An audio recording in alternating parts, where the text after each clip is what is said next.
Hello everyone, this is Sakshi Vishnoi and welcome to Magnet brains.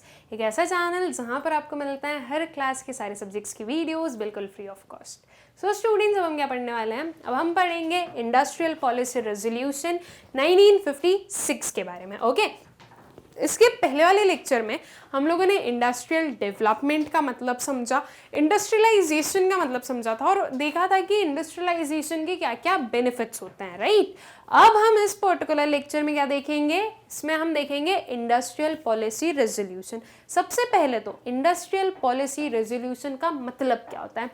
So industrial policy is the comprehensive package of policy measures which covers various issues connected with different industrial enterprises of the country। ठीक है, क्या बता रहा है हमें? Industrial policy क्या show कर रहा है स्टूडेंट्स? ये एक कॉम्प्रिहेंसिव पैकेज है। कॉम्प्रिहेंसिव पैकेज का मतलब क्या है कि हर एक चीज इंक्लूडेड है। ऐसा हमने ब्रीफ में कुछ भी नहीं बताया है, हमने पूरा डिटेल में सब कुछ इंक्लूडेड है हमारी इस पॉलिसी में। ओके, अब ये जो कॉम्प्रिहेंसिव पैकेज है वो किस चीज का है? Policy measures. क्या क्या पॉलिसी मेजर्स आप लोग अडॉप्ट करने वाले हो?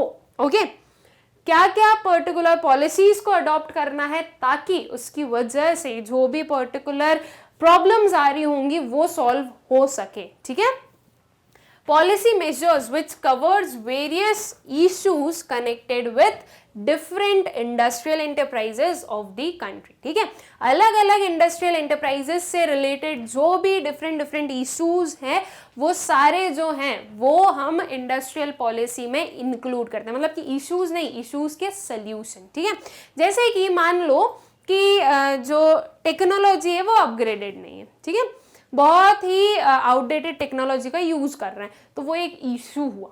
अब उसे कैसे चेंज करना है उसके लिए हमने पॉलिसीज फ्रेम की। वो किसके अंदर आ गई? इंडस्ट्रियल पॉलिसी के अंदर आ गई। अब ये सिर्फ एक एग्जांपल था, ऐसी चीजें नहीं है। इंडस्ट्रियल पॉलिसी में आप बड़े बड़े डिसीजंस देखोगे कि कौन सी, जैसे कि कौन सी पर्टिकुलर इंडस्ट्री को पब्लिक सेक्टर में रखना है, किसे हमें प्राइवेट सेक्टर में रखना है। ठीक है, उसके बाद में कौन सी इंडस्ट्री को हमें कितने इंसेंटिव्स प्रोवाइड करने हैं। जैसे कि हमने एग्रीकल्चर में सब्सिडीज के बारे में पढ़ा, वैसे सब्सिडीज जो हैं वो हमारे इंडस्ट्रियल सेक्टर में भी दी जाती है। ओके, डिपेंडिंग ऑन कि वो किसी पर्टिकुलर प्रोडक्ट पर या किसी प्लेस पर या किसी प्रोसीजर पर गिवन होती है। ठीक है, दी जाती है। अब वहां पर हम यूजुअली सब्सिडीज वर्ड ना यूज करके क्या यूज करते हैं? इंसेंटिव्स। मतलब वही हो गया कि एक काइंड ऑफ क्या हो गया? हेल्प करना है। ठीक है, तो इंडस्ट्रियल पॉलिसीज में हम डिफरेंट इंसेंटिव्स देखते हैं कि क्या क्या इंसेंटिव्स दिए जाते हैं अलग अलग इंडस्ट्रीज को। ठीक है, या किसी भी एक इंडस्ट्री को सेटअप करने के लिए क्या क्या प्रोसीजर्स होती है। एक इंडस्ट्री अगर ऑपरेट कर रही है तो उसे क्या क्या चीज़ें माननी पड़ेगी, वो किन किन लॉज से वो अबाइड उसे करना पड़ेगा। ये सारी चीज़ें जो हैं ये हम पढ़ते हैं अपने इंडस्ट्रियल पॉलिसी रेजोल्यूशन में। ठीक है, अब जो हमारा ये पर्टिकुलर है स्टूडेंट्स, इंडस्ट्रियल पॉलिसी रेजोल्यूशन 1956, ये सेकेंड इंडस्ट्रियल पॉलिसी रेजोल्यूशन है। जो फर्स्ट वाला इंडस्ट्रियल पॉलिसी रेजोल्यूशन है वो 1948 में फ्रेम किया गया था। ओके, अब 1948 में फ्रेम किया जस्ट आफ्टर दी इंडिपेंडेंस। 1947 में हमें इंडिपेंडेंस मिली एंड 1948 में एक इंडस्ट्रियल पॉलिसी रेजोल्यूशन फ्रेम कर दिया गया था। तो उसमें बहुत सारे लेक्चुनास भी होंगे, राइट। तो उन सारे लेक्चुनास को, शॉर्टकमिंग्स को किसने ठीक किया? उसे ठीक किया जो हमारा इंडस्ट्रियल पॉलिसी रेजोल्यूशन ऑफ 1956 था। बिकॉज जो भी अगर कोई भी काम आप फर्स्ट टाइम करोगे तो उतने परफेक्शन से नहीं करोगे जो कि आपको आपके सेकेंड टाइम में करने को मिलेगी। ओके, तो ऑब्वियस ही चीज है कि जो हमारा सेकेंड वाला पॉलिसी रेजोल्यूशन था वो ज्यादा बेटर था। ओके, सो इस पॉलिसी रेजोल्यूशन में क्या क्या चीजें थी वो हम पढ़ेंगे इस लेक्चर में। ठीक है, so it is essential for devising various procedures, principles, rules and regulations for controlling industrial enterprise of the country। अब ये एक essential चीज है कि जो आपके इंडस्ट्रियल एंटरप्राइज है उसे कंट्रोल करने के लिए हमारे पास में कुछ प्रोसीजर्स, प्रिंसिपल्स, रूल्स और रेगुलेशंस होने चाहिए, राइट। ये एक बेसिक चीज है जो कि रिक्वायर्ड होती है।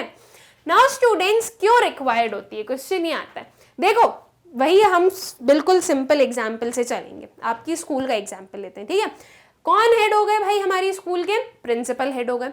प्रिंसिपल और भी जो डिफरेंट डिफरेंट और जो ऊपर एकदम टॉप मैनेजमेंट वाले जो भी हमारे लोग होंगे, वो लोग कुछ कुछ पॉलिसीज प्रोसीजर्स जो हैं वो फ्रेम करते हैं, ठीक है। फिर वो लोग किसे देते हैं वो सारे पॉलिसीज प्रोसीजर्स?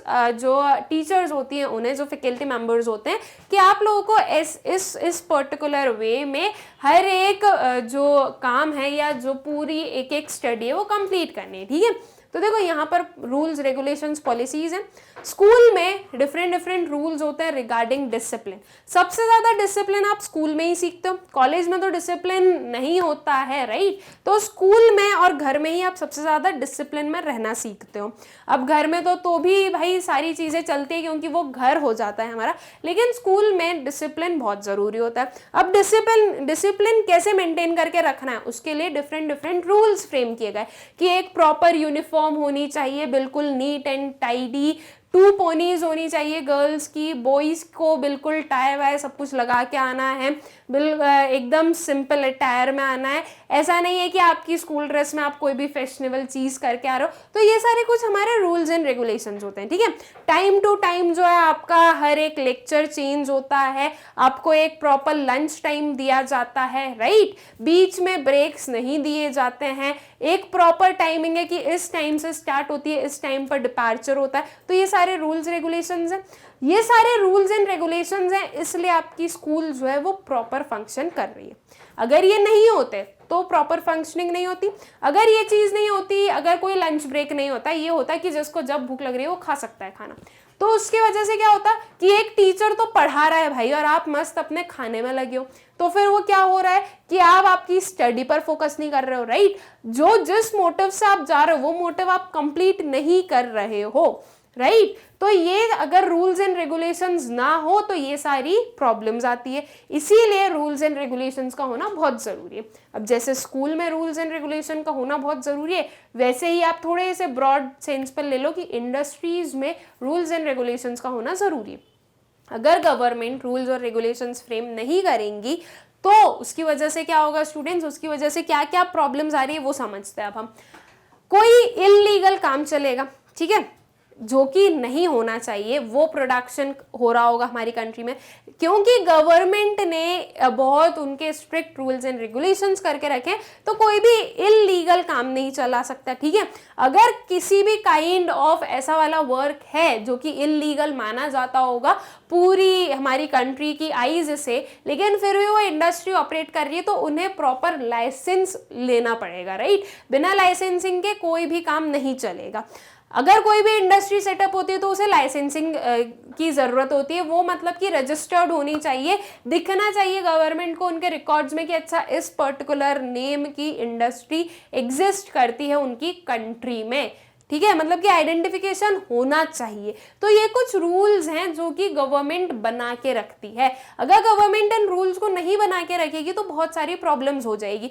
हर एक इंडस्ट्री अपने अकॉर्डिंग काम करेगी, हर एक इंडस्ट्री सिर्फ और सिर्फ अपने प्रॉफिट को देखेगी, वो बिल्कुल भी वेलफेयर पर ध्यान नहीं देगी। इसके कारण क्या होगा कि लोगों को प्रॉपर जो उनके गुड्स हैं वो नहीं मिलेंगे, हो सकता है कि चीप क्वालिटी के गुड्स मिले जो कि सही चीज़ नहीं है। उसके बाद में इंडस्ट्री में काम करने वाले बहुत सारे लोग होते हैं, राइट, जो डिफरेंट डिफरेंट पोस्ट पर लेबर्स वर्क कर रहे हैं, तो उन्हें प्रॉपर वेजेस मिलने चाहिए। ये जो प्रॉपर वेजेस हैं ये भी हम अपने जो इंडस्ट्रियल पॉलिसीज हैं उसमें ही कहीं देखेंगे कि अच्छा ठीक है ये पर्टिकुलर इतने इतने वेजेस होने चाहिए अगर एक पर्सन इस फील्ड पर वर्क कर रहा है। तो कंडीशंस सही होनी चाहिए, वर्किंग कंडीशन सही होनी चाहिए। ऐसा नहीं है कि आप प्रॉपर वर्किंग कंडीशंस में किसी से काम करवा रहे हो, ये सारी चीजें अगेंस्ट लॉ हो जाती है।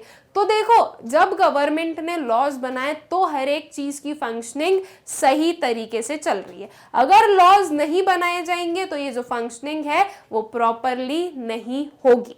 इसलिए ये जो हमारे इंडस्ट्रियल पॉलिसी रेजोल्यूशंस हैं ये इंपॉर्टेंट होते हैं, ठीक है।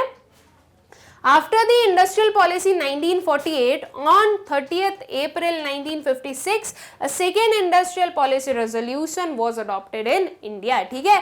जो आपका सेकेंड इंडस्ट्रियल पॉलिसी रेजोल्यूशन है वो किस डेट पर अडॉप्ट किया गया? 30 अप्रैल 1956 को, ठीक है। सो आई होप कि इतनी चीजें आप लोगों को क्लियर हो गई होगी।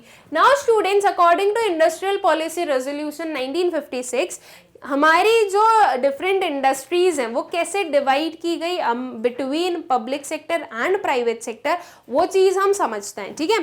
तो अगर हम बात करें कि क्लासिफिकेशन ऑफ इंडस्ट्रीज की, तो आपकी जो सारी इंडस्ट्रीज हैं उन्हें हमने 3 शेड्यूल में डिवाइड किया था, schedule A, schedule B and schedule C, ठीक है।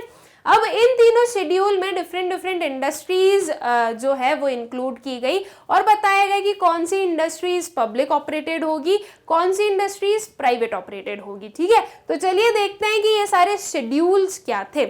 हम शेड्यूल ए की बात करें, so comprised industries which would be exclusively owned by the state. Schedule A में वो इंडस्ट्रीज थी जो कि स्टेट ओन कर रहा था। स्टेट ओन कर रहा था मतलब क्या, पब्लिक सेक्टर ओन कर रही थी इन इंडस्ट्रीज को, ठीक है। हमारी स्टार्टिंग से ही, इंडिपेंडेंस के टाइम से ही ये डिसाइड हो चुका था कि मिक्स्ड इकोनॉमिक सिस्टम हमें अडॉप्ट करना है, और ये चीज़ मैंने आप लोगों को पहले समझा चुकी हूँ कि ये चीज़ पहले ही डिसाइड हो गई थी उस टाइम पर कि ना सोशलिस्ट इकोनॉमी ना कैपिटलिस्ट इकोनॉमी, हम एक बीच वाला रास्ता जो है वो चूज करेंगे, दैट इज मिक्स्ड इकोनॉमी, ठीक है। तो इसमें पब्लिक सेक्टर भी होगा और प्राइवेट सेक्टर भी होगा। So in this schedule 17 industries were included। इस शेड्यूल में 17 इंडस्ट्रीज इंक्लूड हुई थी, ठीक है। Like arms and ammunitions, atomic energy, heavy and core industries, aircraft, oil, railways, shipping etcetera, ठीक है। देखो कैसी इंडस्ट्रीज इसमें इंक्लूड हुई। आर्म्स एंड एम्यूनिशंस, ये कौन सी इंडस्ट्रीज होती है स्टूडेंट्स, ये वो होती है जो कि वेपन्स बनाती है, ठीक है। बुलेट्स वगैरह, वो जो शॉट्स होते हैं, वो सारे शॉट्स कौन से, वेपन वाला, ठीक है, वो वाला नहीं, वेपन्स वाले जो कि डिफेंस में काम आते हैं। तो ये सारी, ये जो है ये आर्म्स एंड एम्यूनिशन इंडस्ट्री में वो आएंगे। देन एटॉमिक एनर्जी, ठीक है भाई, एक मतलब कि आप ये समझ लो कि जो बहुत ही एसेंशियल सेक्टर्स थे, जो बहुत ही एसेंशियल इंडस्ट्रीज थी, वो किसके अंदर थी, वो थी हमारे स्टेट के अंडर, ठीक है। Heavy and core industries, aircraft, oil, railways, ये जो स्ट्रैटेजिक इंडस्ट्रीज थी या ऐसी इंडस्ट्रीज थी जो कि प्राइवेट हैंड्स में देते तो शायद अच्छे से वर्क नहीं करती, उन इंडस्ट्रीज को किसके अंडर रखा गया, पब्लिक सेक्टर के अंदर रखा गया। सो शेड्यूल ए में 17 इंडस्ट्रीज आएगी जो कि सोलली किसने ओन की है, अपने स्टेट ने, दैट इज पब्लिक सेक्टर ने, ठीक है। फिर बात करते हैं हम अपने शेड्यूल बी की। So in this schedule 12 industries were placed which would be progressively state owned. अब यहाँ पर 12 इंडस्ट्रीज हैं, ठीक है। ये कौन सी होगी, progressively state owned. Progressively state owned का मतलब क्या होता है, इसका मतलब ये होता है कि सेटअप करेगा कौन, स्टेट, ठीक है। एंड सेटअप मतलब स्टैब्लिश स्टेट ने की है, पब्लिक सेक्टर इसे जो है स्टैब्लिश कर रहा है, लेकिन लेटर ऑन ये किसको हैंड ओवर कर दी जा रही है, लेटर ऑन ये हैंड ओवर कर दी प्राइवेट सेक्टर को, ठीक है। तो ये आता है हमारे प्रोग्रेसिवली स्टेट ओन्ड इंडस्ट्रीज का मतलब, ठीक है, कि प्रोग्रेसिवली स्टेट ओन्ड में हम बोल रहे हैं कि सेटअप कर रही है स्टेट और बाद में हैंड ओवर कर रही है प्राइवेट सेक्टर को। तो ऐसी 12 इंडस्ट्रीज थी जो कि इसके अंदर आती थी। अब देखो यहाँ पर स्टूडेंट्स, मैंने शेड्यूल ए, शेड्यूल बी और शेड्यूल सी, तीनों शेड्यूल में आपको पूरी सारी जितनी भी इंडस्ट्री है सबका नेम नहीं मेंशन किया है, बिकॉज उतना रिक्वायर्ड नहीं है, ठीक है। आपको सिर्फ इतना पता होना चाहिए, इतना काफी है आप लोगों के लिए। अगर आप इन फ्यूचर कभी इंडस्ट्रियल एक्ट्स वगैरह के बारे में पढ़ोगे तो आपको सब कुछ पढ़ना ही पड़ेगा, लेकिन अभी एट प्रेजेंट इस पॉइंट पर ये सब कुछ रिक्वायर्ड नहीं है, ठीक है। बस इतना याद रख लो कि कितनी कितनी इंडस्ट्रीज थी और कौन उसे ओन कर रहा था, ठीक है। So the state would take the initiative setting up of industries and private sector will supplement efforts to the state, ठीक है। अब यहाँ पर सेटअप किसने कर दी, state, that is public sector ने, लेकिन जो प्राइवेट सेक्टर है वो उनके एफर्ट्स जो हैं वो स्टेट को देगा। मतलब कि अगर हैंड ओवर नहीं भी की जा रही है तो भी प्राइवेट सेक्टर जो है वो पब्लिक सेक्टर वाली इंडस्ट्रीज में काम करेंगे, ठीक है, मतलब कि वो अपने अकॉर्डिंग काम करेंगे, लेकिन नाम क्या होगा कि वो है पब्लिक सेक्टर इंडस्ट्री, ठीक है। This schedule includes industries like aluminium, other mining industries, machine tools, fertilisers etcetera, ठीक है। ऐसी इंडस्ट्रीज जिसे कि पब्लिक सेक्टर के अंदर होना जरूरी था, लेकिन वो ऐसी इंडस्ट्रीज जिसमें कि अगर प्राइवेट सेक्टर भी काम करता तो ज्यादा बेटर होती, ठीक है, तो वो हमारे शेड्यूल बी में आई। शेड्यूल बी में ये समझ लो कि यहाँ पर प्राइवेट सेक्टर और पब्लिक सेक्टर दोनों साथ में काम कर रहे हैं, ठीक है, बिकॉज यहाँ पर हमें दोनों ही देखने को मिलते हैं। ओके, सो आई होप कि शेड्यूल बी भी आप लोगों को समझ में आ गया होगा। देखो ये जो पर्टिकुलर लेक्चर है इसमें समझने वाला ज्यादा कुछ नहीं है, यहाँ पर हमें बस जो चीजें ध्यान रखनी है वही हमें देखना पड़ेगा, बाकी इसमें हम कुछ बहुत ज्यादा समझ नहीं सकते, उसे अपने अंदर के माइंड में कैसे लेके जाओगे कि हाँ ये समझ लो कि 3 शेड्यूल होते हैं, सबसे पहले आ गया पब्लिक सेक्टर, फिर आ गया प्रोग्रेसिवली स्टेट ओन्ड, फिर क्या आ जाएगा हमारा प्राइवेट सेक्टर, ठीक है, फिर उसके अंदर कितनी कितनी इंडस्ट्रीज है ये देख लो, एक दो एग्जाम्पल रख लो कि अच्छा जब हम सिर्फ स्टेट की बात कर रहे हैं तो डिफेंस सेक्टर याद रख लो, ठीक है, स्टेट की बात कर रहे हैं डिफेंस सेक्टर याद रख लो, या जो ट्रांसपोर्टेशन है हमारा जो एयरवेज, ये रेलवेज, शिपिंग, ये वाले ट्रांसपोर्टेशन को ले लो, वो आ जाएगा आपके किसमें, state owned, that is schedule A में। शेड्यूल बी में क्या आ गया, शेड्यूल बी में आ गया कुछ आपके एल्यूमिनियम मशीन्स वाले काम, ठीक है, कि जिसमें पब्लिक भी है और प्राइवेट भी है। फिर शेड्यूल सी में देखते हैं कि क्या चीजें हैं। So this schedule consisted of the remaining industries which were to be in the private sector, ठीक है। अब देखो शेड्यूल सी में हमारे पास में नंबर ऑफ इंडस्ट्रीज नहीं है। नंबर ऑफ इंडस्ट्रीज क्यों नहीं है, बिकॉज आप अपना डोमेन जो है वो एक्सपांड कर सकते हो, लेकिन शेड्यूल ए और शेड्यूल बी में स्पेसिफिक इंडस्ट्रीज मेंशन की गई थी कि ये सारी तो इनके अंदर ही आने वाली है। अब उनमें जो नहीं इंक्लूड हुई शेड्यूल ए और शेड्यूल बी का, वो सारी इंडस्ट्रीज जो पार्ट नहीं बन पाई, वो किसका पार्ट बनी, वो बनी शेड्यूल सी का पार्ट, ठीक है। The state would facilitate and encourage the development of all these industries, ठीक है। अब ऐसा नहीं है कि ये सब कुछ अगर प्राइवेट सेक्टर में चली गई है, प्राइवेट हैंड्स में चली गई है, तो यहाँ पर पब्लिक सेक्टर बिल्कुल भी वर्क नहीं कर रहा। पब्लिक सेक्टर भी वर्क कर रहा है। पब्लिक सेक्टर जो है दैट इज जो स्टेट है वो फैसिलिटेट कर रही है, एनकरेज कर रही है इनके डेवलपमेंट में, ठीक है। These industries were controlled by state through a system of licenses. अब देखो ये जो इंडस्ट्रीज हैं जो कि शेड्यूल सी में आती है, इन पर जो हमारा पब्लिक सेक्टर है, जो हमारी गवर्नमेंट है, वो कैसे कंट्रोल बनाकर रख रही थी, वो कंट्रोल रख रही थी through the system of licences, ठीक है। लाइसेंस के यूज से ये जो कंट्रोल है वो मेंटेन कर रही थी। और ये जो लाइसेंसेस है ये कहाँ पर किसके अंडर इन्फोर्स किए गए, इंडस्ट्रीज एक्ट 1951 में, ठीक है।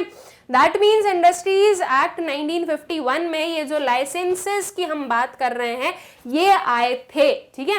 अब क्या क्या लाइसेंसेस आए थे, या वो जो हमारे इंडस्ट्रियल लाइसेंस थे उनका एक ग्लिम्स हम देखें कि क्या क्या इंडस्ट्रियल लाइसेंसेस मिले थे, तो वो क्या होते हैं वो हम पढ़ेंगे अपने नेक्स्ट लेक्चर में, ठीक है। हम जो लाइसेंस के बारे में पढ़ेंगे उसमें हम ये नहीं लिखेंगे कि अच्छा XYZ आर्टिकल जो है वो आपका ये लाइसेंस बता रहा है, या XYZ जो एक्ट है वो आपके इस लाइसेंस को जो है स्पेसिफाई कर रहा है। हम बिल्कुल एक एक पर्टिकुलर टर्म पर नहीं जाएंगे, लेकिन एक हम बोल सकते हैं कि पूरा ग्लिम्स देखेंगे कि क्या पर्टिकुलर लाइसेंसेस मिले थे इंडस्ट्रीज को और कैसे लाइसेंसेस मिलते थे, ठीक है। तो ये जो इंडस्ट्रियल लाइसेंसिंग वाला कंसेप्ट है ये हम अपने नेक्स्ट लेक्चर में पढ़ने वाले हैं। आई होप सो कि इंडस्ट्रियल पॉलिसी रेजोल्यूशन 1956 जो है वो आप लोगों को अच्छे से क्लियर हो गया होगा। इसमें जो तीनों शेड्यूल है वो आप लोगों को समझ में आ गए होंगे कि तीनों शेड्यूल ए, शेड्यूल बी और शेड्यूल सी में कौन कौन सी इंडस्ट्रीज आती है और मतलब कि तीनों शेड्यूल को कौन कौन ओन करता है, ठीक है। सो आई होप सो कि इतना पार्ट आप लोगों को अच्छे से क्लियर हो गया होगा। मिलते हैं नेक्स्ट लेक्चर में with industrial licensing. Thank you.